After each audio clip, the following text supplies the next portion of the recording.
What if I told you that Mohamed Salah is one of the greatest footballers alive?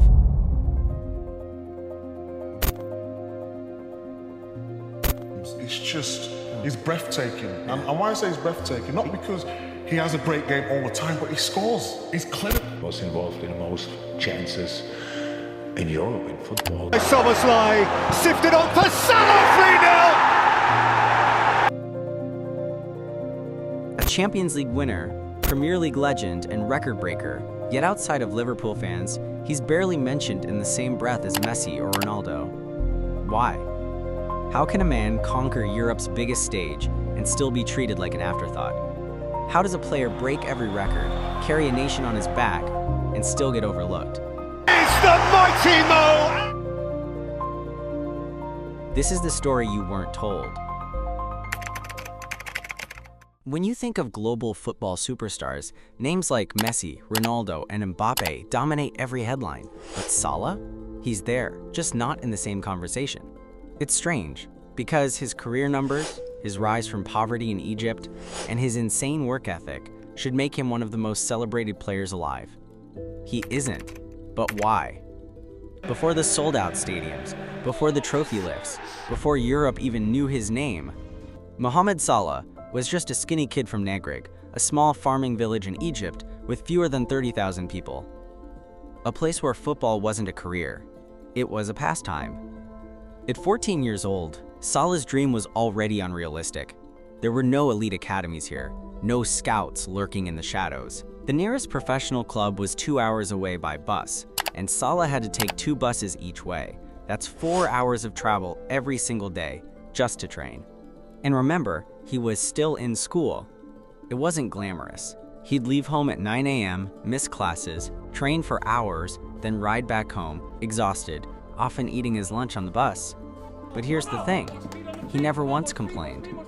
Because deep down, Salah believed that the impossible was possible, even if nobody else did. And that stubborn, almost reckless obsession would be the first ingredient in creating a superstar the world wouldn't fully appreciate until it was too late. But before he could conquer Europe, he had to survive the cruel reality of his first big move. Opportunity doesn't knock twice, and for Mohamed Salah, it came disguised as a chance in Switzerland. At just 20 years old, he signed for FC Basel, a modest club in a league far from the glamour of England or Spain, but it didn't matter. For Salah, this was the stage he had fought years to reach. In Basel, Salah wasted no time. His pace was electric, his movement unpredictable. And then came the moment, the one that would change his life. Basel were facing Chelsea in the UEFA Champions League. Salah scored. Not once, but twice across 2 games, tearing apart the same defense that had cost millions to assemble. The football world took notice. And then, the unthinkable happened. Chelsea wanted him. The same club he had humiliated was now willing to pay £11 million for his signature. For any young player, this was the dream. The Premier League, the big lights, the global spotlight.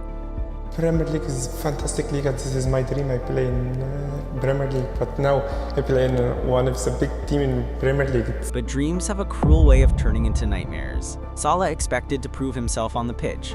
Instead, he was invisible. Under Jose Mourinho, he started just 6 league games in over a year. When he did play, it was often out of position.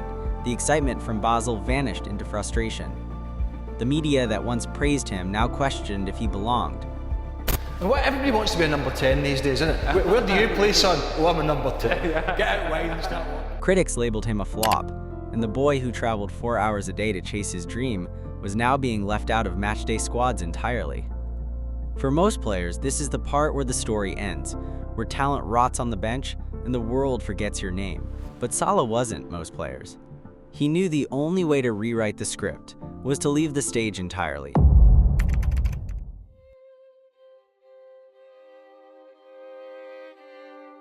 When Chelsea sent Salah on loan to Fiorentina in 2015, many thought it was a polite way of saying, your Premier League dream is over. But for Salah, Italy wasn't exile, it was resurrection. The moment he arrived in Florence, you could see the change. Fiorentina played attacking football, and they gave him what Chelsea never did, trust. Within weeks, he was terrorizing Serie A defenses. His pace, lethal, His left foot? Surgical. In just 6 months, Salah scored 9 goals and became a fan favorite. In a league famous for defensive walls, he was breaking them down with ease. But the loan was temporary. The question was, where next? Roma answered. And in the Eternal City, Salah found not just a team, but a home. They built their attack around him, and he repaid them with numbers that Europe couldn't ignore: 19 goals and 15 assists in a single season. This wasn't the same raw talent from Basel. This was a complete forward. Faster, stronger, sharper, hungrier. Italy had given Salah something more valuable than goals. It gave him his confidence back. But there was still a shadow over him, the label of a Chelsea reject. No matter how many goals he scored, England had already made up its mind about him. And Salah? He wanted to change that. He wanted revenge on the league that doubted him.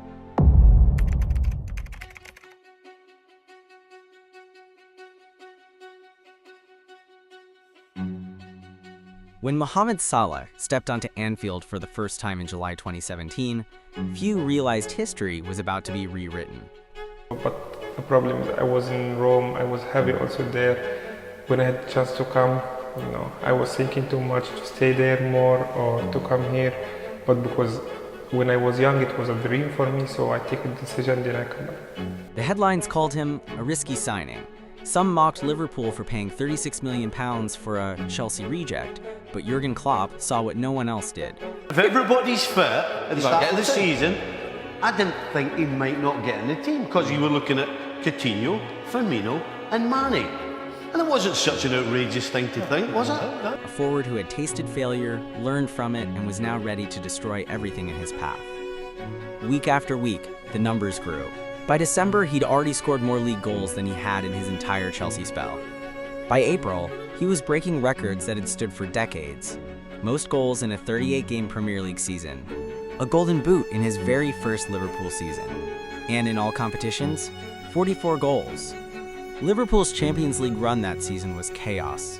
Roma, Manchester City, Porto, Salah tore them all apart. And then, disaster. A tangle with Sergio Ramos left Salah clutching his shoulder in agony. Tears streamed down his face as he walked off. In 2019, he scored in the Champions League final against Tottenham, lifting the trophy he was robbed of a year before. A year later, the Premier League title, Liverpool's first in 30 years. From being benched at Chelsea to being the most feared forward in Europe. But even at the peak of his powers, one question remained. Why wasn't the world talking about him the way it talked about Messi, Ronaldo, or Mbappe?